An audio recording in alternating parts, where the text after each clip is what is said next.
안녕하십니까. 한국자동차문화연구소 전영선 인사드립니다. 더운데 잘 지내시죠? 이제 곧 시원한 가을이 올 겁니다. 제가 오늘 여기 오다가 스튜디오에 오다가 좀 아주 위험한 일을 하나 당했습니다. 요새 그 택배 아저씨들 오토바이 자동차 도로로 질주를 해야 되는데 인도로 질주하는 오토바이들 많습니다. 사실 법적으로 허용하지 않거든요. 요새는 또 빨리 가려고 큰 오토바이, 성능이 큰 오토바이, 이것도 두 발이지만 자동차입니다. 제발 자기 식구가 인도로 가다가 오토바이 자기 인도 타고 가면서 다쳤다고 생각해 보십시오. 될 수 있으면 인도는 사람이 다니는, 내 식구가 다니는 인도니까 오토바이는 될 수 있으면 차도로 다니시면 모든 게 안전할 겁니다. 기억하십시오.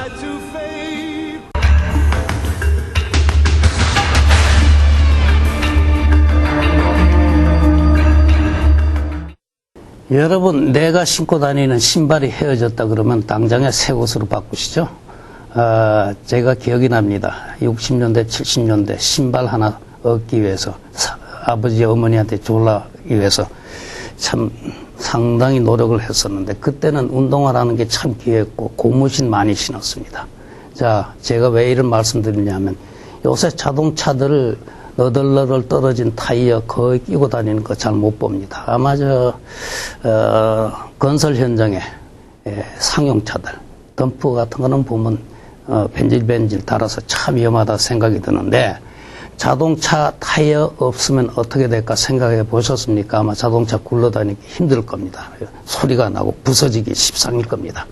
그래서 이 우리가 가장 가까운 타이어, 이것이 어떻게 생겨났는가, 그 자동차 타이어의 그 기원을 한번 살펴볼까 합니다. 사실 자동차 타이어는 이 고무가 발견 안 됐으면 없었을 겁니다. 천연 고무. 제가 알기는 그 신대륙을 발견했던 콜럼버스가 저 남미에서 천연 고무를 발견한 이후부터 이것이 유럽으로 건너가서 고무가 타이어가 탄생되게 됐는데, 사실은 오늘날 타이어를 만들 수 있었던 또 하나 계기가 있었습니다.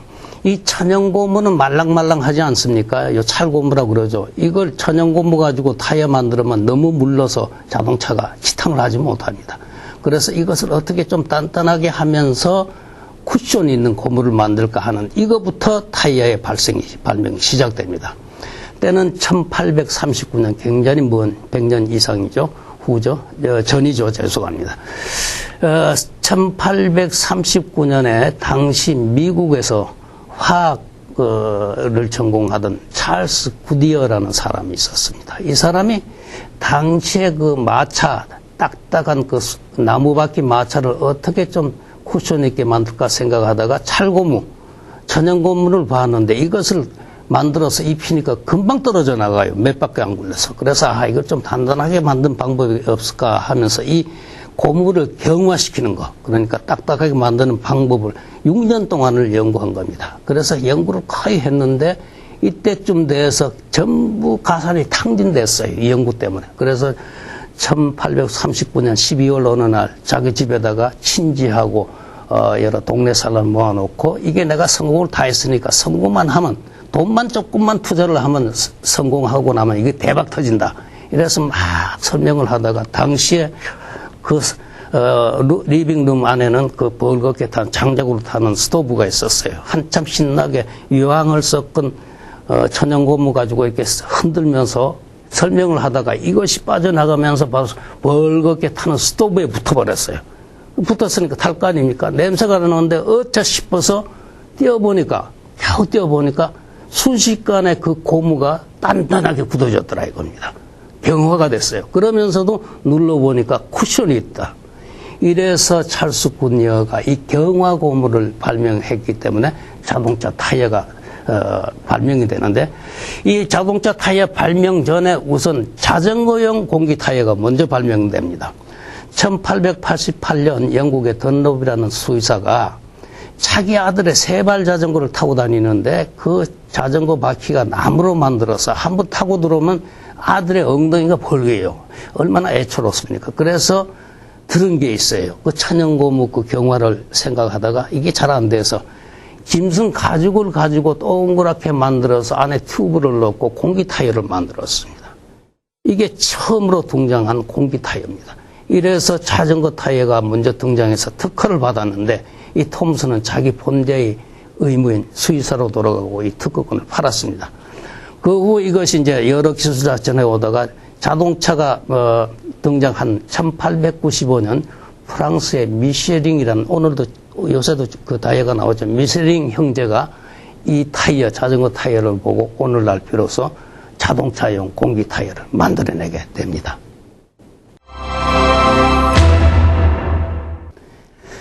올여름 더울 때 그 해수욕장으로나 또 바닷가 가신 분들은 아마 캠핑카를 구경하셨을 겁니다. 이제 우리나라가 몇 년 전부터 캠핑카가 등장을 합니다만은 이 캠핑카는 참 편리해요. 간단히 말씀드리자면 조그마한 아파트를 자동차에다 올려놓은 거나 마찬가지입니다. 우리가 옛날에는 해수욕장 가면 이 캠핑카 없이 그냥 자가용 세단용 가지고 가서 거기서 안에서 차 안에서 먹고 자고 할 수 없으니까 뭐 방을 얻네 뭐 식당에서 밥을 먹네 상당히 곤란하지 않았습니까? 그래서 캠핑카가 등장하면서 편리해졌습니다. 지금 미국에서 이 캠핑카를 가장 많이 사용하는 곳이 미국입니다. 제가 알기는 미국에 현재 한 2천만 대의 캠핑카가 있다고 그럽니다. 이 또 캠핑카의 종류도 너무 다양해서 미국만큼 또 다양한 캠핑카를 가지고 있는 곳도 없습니다.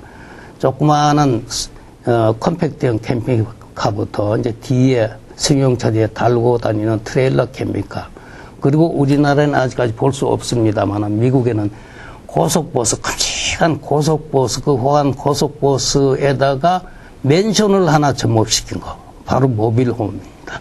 주로 그 50대 이상 은퇴한 분, 돈 많은 분들이 이 부부간에 타고 다니면서 즐기는데, 이런 캠핑카. 앞으로 우리나라에도 이제 국산 캠핑카도 나오니까, 여름이 돼서 제가 캠핑카가 어떻게 해서 생겨났는가 한번 살펴보았습니다. 이 캠핑카의 기원은 15세기 체코의 보헤미아 지방에서 시작됩니다.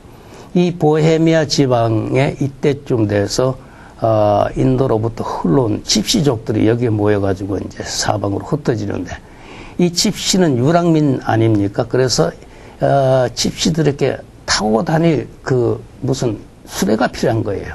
물론 수레는 있었지만은 이 사람이 살 수 있는 수레는 없었어요. 그래서 집시들이 아이디어를 만들어가지고 그 수레 위에다가 칩을 얹어 놓은 겁니다. 그리고 말이 끌고 그 수레 안에, 그 집 안에서 이제 밥도 해 먹고 자기도 하고, 이 집시의 마차가 오늘날 캠핑카의 기원이 된다고 전문가들 보고 있습니다. 그 후 한참 지나서 이 캠핑카를 사실 먼저 예언했던 그 문학 작품이 있습니다. 1890년대 전후로 해가지고 SF 영화, SF 소설이죠. 공상과학 소설의 대가였던 프랑스 출신의 지르 베르누.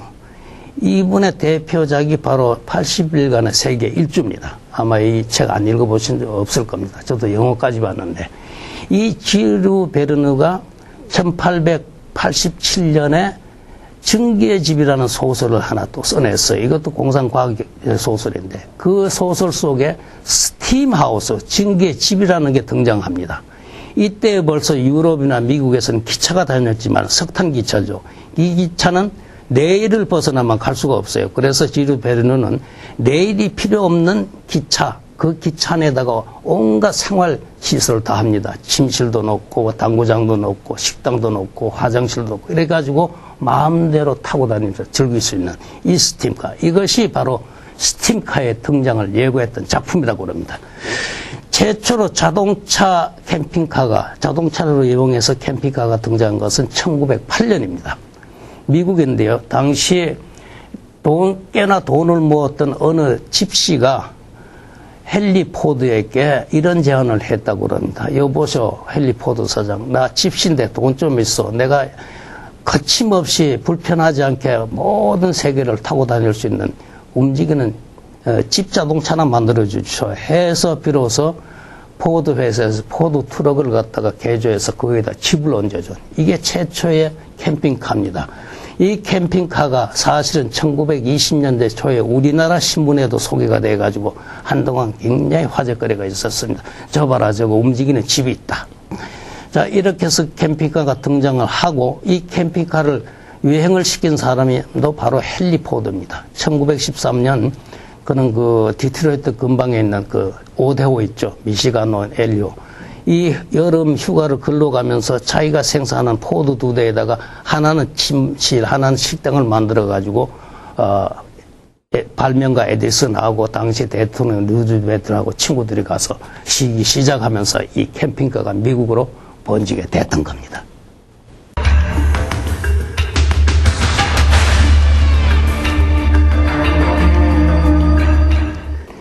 독일의 자동차 회사가 몇 개 있지 않습니까? 뭐 벤츠, 포르쉐, 볼kswagen, 아우디, 그 다음에 오펠이라는 자동차 회사가 있습니다. 이 자동차 회사는 우리나라에 잘 안 알려져 있어요. 그렇지만은 독일에서 가장 역사 깊은 100년 1세기 이상의 역사를 가지고 있는 자동차 회사들라면 벤츠 자동차하고 오펠 자동차입니다. 이 오펠 자동차는 우리나라에도 관련이 있습니다. 1971년 당시 우리나라 자동차 신진자동차가 GM하고 합작을 하면서 GM 코리아로 등장을 하죠. 아마 연세가 많으신 분들은 아실 겁니다만 이 GM 코리아로 출범을 할 때 GM의 그 자회사인 독일 오펠에서 레코드라는 고급차를 우리나라에 가져와서 GM 코리아에서 생산해서 상당히 상류층에서 인기를 얻었던 그 차를 만든 회사입니다. 이 오펠 자동차는 사실 역사가 굉장히 깊습니다. 원래 오펠 자동차의 모체는 19세기, 18세기 후반부터 독일에서 재봉틀하고 자전거를 만들던 그런 회사였어요. 그 다음에 이제 20세기로 넘어오면서 오토바이까지를 만들었는데 1890년대를 가까이 가면서 그 당시 독일에 이제 칼 벤츠, 벤츠의 자동차, 다이밀러 자동차 생기니까 이 오펠에서도 창업자인 아담 오펠이 우리도 재봉틀이나 자전거를 만드는데 다 같은 기계가 아닌가. 그래서 자동차에 깊은 관심을 갖고 자동차를 만들겠다 해서 1898년 독일에다가 오펠 자동차 주식회사를 설립을 합니다. 그리고 나서 이 아담 오펠은 역시 미국의 헨리 포드처럼 서민을 위한 값싸고 튼튼한 자동차 만들기를 철학으로 삼습니다. 그래서 이제 값싼 차를 만들어내면서 조금씩 인기를 얻게 되는데 처음에야 그렇게 큰 인기를 얻지 못했습니다. 그런데 1909년에 당시 뭐 유럽도 미국도 동양도 그랬습니다만 이 병이 많고 전염병 많고 환자들이 많이 생기기 때문에 이 의사가 굉장히 바빴어요. 근데 의사들이 급한 환자를 부름을 받고 가려면 말 아니면 마차를 타고 가는데 그게 참 불편했어요. 그래서 오펠 자동차는 참 재미있는 얘기입니다. 의사를 위한 왕진 자동차를 만들어 보자 해서 1909년에 닥터스카 의사 자동차를 만들어냅니다. 이게 뭐냐면 조그만 자동차에 옆에 있는 보조석을 뒤로 눕히면 환자를 눕힐 수 있고 바로 뒤쪽에는 의자가 하나 붙어 있는데 간호사를 태울 수 있어요. 그리고 왕진 가방을 넣는 박스를 양옆에다 싣고 이게 의사들로부터 인기를 받아가지고 얻어가지고 오펠이 인기가 높아집니다. 그 후 또 오펠 자동차가 크게 이 자동차 역사에 기여한 것은 1928년 세계 최초로 로켓 자동차를 만들어냅니다. 로켓을 자동차 뒤에 달아가지고 시속 230km를 달리는 그래서 세계 최초의 로켓 자동차를 만들고 그러다가 1920년대 말 경제 대공황이 왔지 않습니까? 미국이 개를 혼났습니다만 이 경제 대공황 때문에 자본이 부족해서 결국은 GM의 자본을 받아들입니다. 그래서 1929년부터 오펠 자동차는 GM의 자회사로 둔갑을 합니다. 그 이후에 GM 그늘에 쌓여가지고 오펠이 큰 인기를 못 끌었는데 지금도 여전히 오펠 자동차가 건재해가지고 해냅니다. 자, 이렇게 해서 오펠 자동차는 1936년 재원이 확보가 되니까 카데트라는 자동차를 개발해냅니다. 후에 1980년대 대우에서 만들어낸 르망 있죠. 르망의 시조입니다. 카데트가. 이 카데트가 1300cc짜리인데 너무 인기가 좋아가지고 당시 구소련에서 이것을 가져가가지고 거기서 조립해서 현장에서 모스코비치라는 차로 미국 러시아의 상류층 공산당원 가족들의 자가용을 쓴 그런 게 있습니다. 그 외에 오펠은 다시 이제 전쟁을 겪고 나서 1971년 조금 전에도 말씀드렸습니다는 GM 코리아에서 그 오펠의 카데트를 갖다가 조립해서 레코드 카데트가 아닙니다. 레코드를 갖다가 조립해가지고 고급차로 상당한 인기를 끌었고 그 다음에 1986년 대우 자동차가 세안 자동차 그러니까 GM의 후신이죠. 세안자동차를 인수를 하면서 대우에서 소형차를 개발하는데 역시 GM이 그때까지 대우 자동차하고 같이 붙어서 같이 나옵니다. 그래서 GM의 추천으로 역시 자회사인 오펠의 카데트를 신형 카데트죠.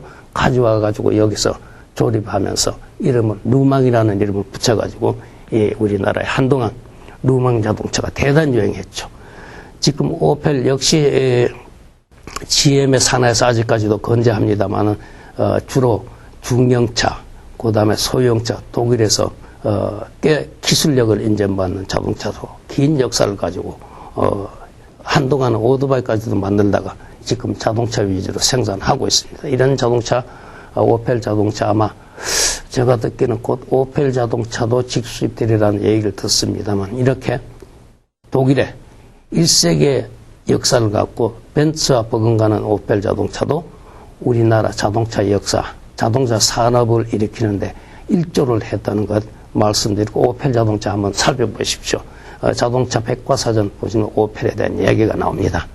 오펠 자동차 그 이름 그대로 옛날에 보면 이 1세기 전에 창업한 자동차 회사들은 거의 그 창업한 사람의 이름을 땁니다. 예를 들어서 오펠도 아담 오펠 이 사람이 창업했기 때문에 그 성을 따서 오펠이고 벤츠도 카르 벤츠의 이름을 땄고 미국의 포드도 헨리 포드의 성을 땄고 그 다음에 크라이슬러 아시죠? 크라이슬러 뭐 우리나라에도 크라이슬러 자동차가 들어옵니다만 크라이슬러도 월터 크라이슬러의 창업자 이름을 따서 그 다음 피아트도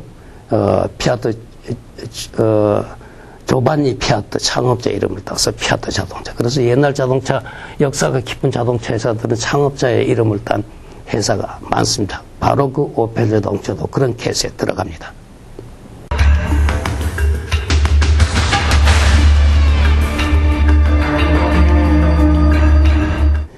여러분 영화 좋아하시죠? 아마 또 젊은 분들은 영화가 장르가 많은데 아마 공상과학 영화 좋아하실 겁니다. 백투더 퓨처, 뭐 배트맨, 저격 제트 작전, 뭐 여러 가지 그 공상과학 영화만 많이 나오죠. 그래서 오늘은 영화 속에 등장하는 슈퍼카 얘기를 하나 들려드릴까 합니다. 여러분 배트맨 영화 안 보신 분은 없을 겁니다. 이 배트맨이라는 영화는 사실은 그 배트맨 자체가 미국 거 아닙니까? 미국에는 배트맨을 대결하는 또 하나 신기의 초능력의 인간이 있죠. 슈퍼맨. 사실은 이 슈퍼맨을 대항해서 나타난 것이 배트맨입니다. 이 배트맨에 나타난 동기는 1936년 밥 케인이라는 만화가가 이 당시에 이 만화가는 18살이었어요. 이때 슈퍼맨 만화가 굉장히 인기를 얻으니까 저 슈퍼맨을 대항할 수 있는 만화를 생각하다가 이 배트맨을 구성을 해가지고 등장을 시킵니다. 이 만화는 전부 27권으로 되는데 허리우치 가만둡니까? 인기가 많으니까 1940년대부터 1995년까지 이 배트맨을 시대에 따라서 변형을 약간 해서 4번의 영화가 만들어집니다. 근데 4번의 영화 속에 처음부터 이 배트맨을 보조하는 무인 자동차, 사람 지능과 같은 자동차가 등장하는데 이 자동차 이름이 바로 다크 나이트입니다. 쉽게 말씀드리면 배트모빌이라고 그러는데 이 배트맨의 줄거리를 대강 보면 영화 속의 얘기입니다. 브루스 웨인이라는 이 주인공은 이 배트맨입니다. 이 브루스 웨인이 10살 때에 길거리에서 부모하고 가다가 악당들에게 피살을 당합니다. 그래서 그 현장을 본 10살짜리 이 브루스 웨인이 앞으로 내 일생을 악당하고 싸우는데 바치겠다 해서 크면서 이 악당하고 싸우는데 가상적으로 뉴욕을 빗대는 고담 도시라는 그 악단들이 사는 도시가 있습니다. 그런데 브루스 웨인 이 배트맨은 낮에는 평범한 셀러맨으로 일을 하다가 밤만 되어서 이 배트맨 가운하고 이 가운이 있고 노란 박쥐 마스크가 달린 이것만 붙이면 순식간에 신기해 초능력으로 인간으로 변해요. 그러면서 이 배트맨 사이에 그림자같이 따라다니는 자동차가 바로 배트모빌 다크나이트입니다. 이 자동차는 자기 혼자 활약을 하면서 배트맨이 또 운전도 하고 배트맨이 바빠서 타는데 활력할 때는 배트모빌 자체가 자기가 운전해서 주인이 부르는 대로 따라가고 적도 추격을 합니다. 이 배트모빌은 온갖 장치가 다 붙어있어요. 마지막 1995년 배트맨 포에버라는 이 영화에서 등장한 배트모빌은 지금도 그 차가 생산됩니다. 미국의 크라이슬러에서 만들어내는 스포츠카, 바이퍼라는 스포츠카가 있는데 지금 미국 스포츠카 중에서 가장 빠르다고 이름이 나 있습니다. 이 스포츠카를 베이스 모델로 해가지고 각종 비밀 무기, 그 다음에 인공지능도 접목하고 디자인을 아주 그 환상적으로 만들어서 이 자동차를 가지고 항상 이렇게 배트맨하고 배트모빌이 같이 행동을 하면서 고담 도시, 그 악의 도시의 그 악당들을 물리치는 이런 그 영화입니다. 여기서 이제 제가 영화 속에도 허황한 그 자동차 얘기를 말씀드리는 것으로 생각하는데 사실 이 영화가 95년 마지막으로 앞으로 또 나온다고 그럽니다만 마지막으로 생겨났을 때 마지막 상映했을 때 등장한 배트모빌 다크나이트, 이 다크나이트가 사실 제가 전에 말씀드린 무인 자동차를 암시를 한 겁니다.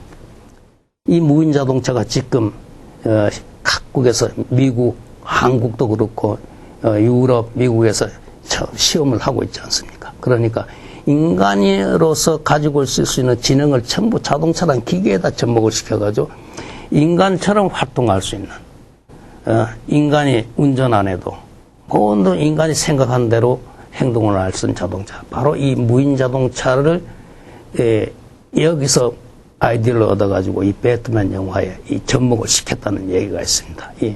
앞으로 그 영화도 보셨을 겁니다. 백투더 퓨처, 미래 자동차. 거기도 보면 자동차가 하늘을 나르고 순식간에 과거, 미래를 가지 않습니까? 이것도 무인 자동차에 한 암시를 한 겁니다.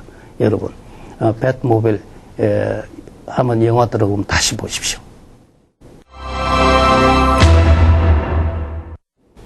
슈퍼카라 그러면 고성능, 화려하고 값비싼 빠른 이런 자동차 생각하겠습니다만은 자동차 역사 120년 동안에 무수한 슈퍼카가 많았습니다만은 그 중에서 세계를 변화시킨, 세계를 뒤바꿔 놓은 자동차도 몇 대 있습니다.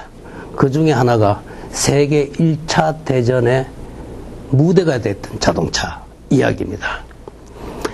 1914년 6월 28일 오스트리아의 당시 황태자 프란츠 페르디난드 대공은 황태자는 자기 오스트리아의 한 주인 보스니아 주 수도인 사라예보를 방문하기로 했습니다.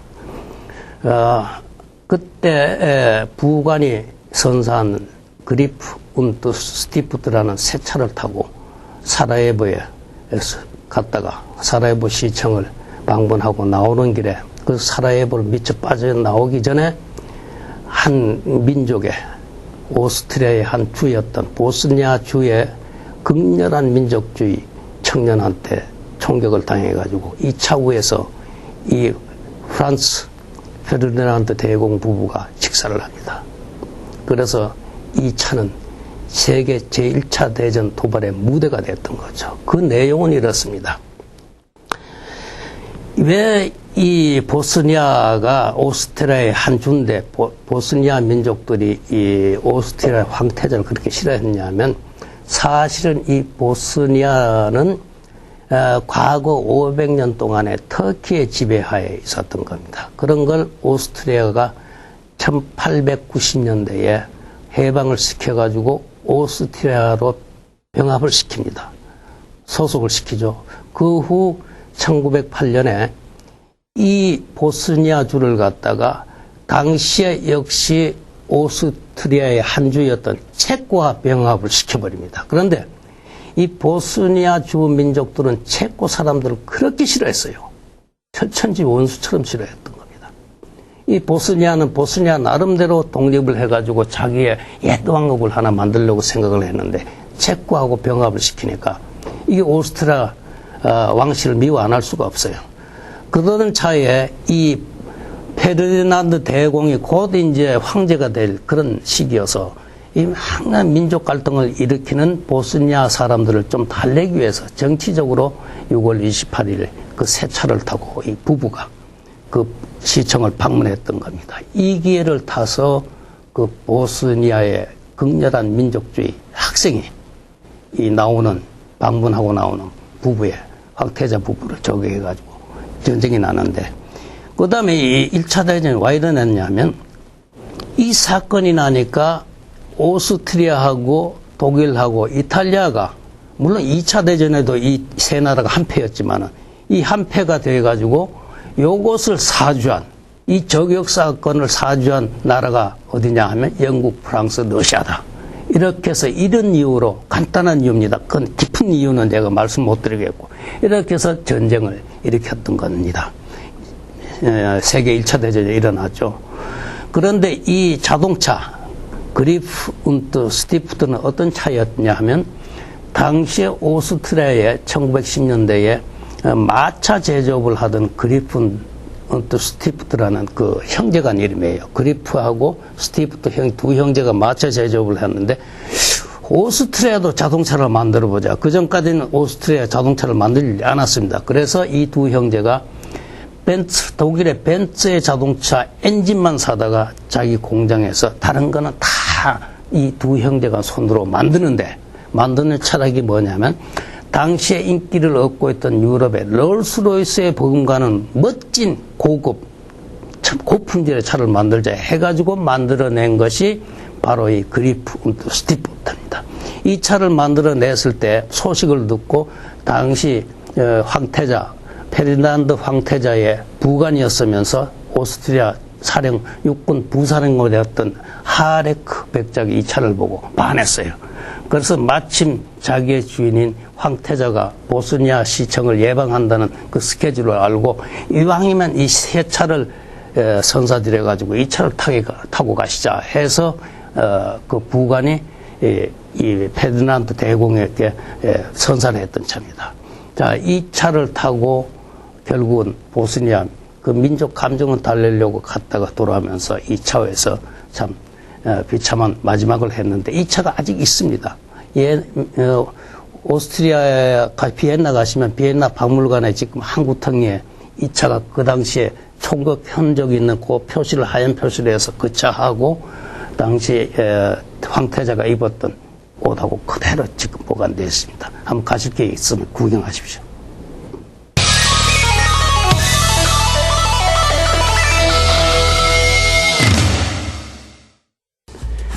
초보 운전 때는 운전이 좀 서툴게 마련이죠. 그래서 운전 선배들이 어떻게 하다가 같이 타고 가면 옆자리에 앉아서 굉장히 잔소리를 많이 합니다. 이때 오히려 운전하는 사람 방해가 됩니다. 운전을 잘하더라도 운전 잔소리 하지 마십시오. 특히 초보 운전 때는 긴장이 돼 있는데 막 떠들고 얘기하고 뭐 잘난 척 뭔데 이렇게 해라 저렇게 하라고 그러다가는 사고 나기 쉽습니다. 그리고 또 이 자동차 안에서 여러 사람이 타고 가다가 수다를 떨고 스트레스 풀고 막 와짝지껄 합니다. 이 운전에 굉장히 방해가 됩니다. 여러분 어디 장거리 여행하실 때 가족들이 가더라도 같이 가더라도 운전자 스트레스 쌓이지 않게 차 안에서는 수다 부리지 마시고 얘기 많이 하지 마십시오. 이게 안전운전 도와주는 겁니다. 감사합니다. 다음 이 시간에 뵙겠습니다.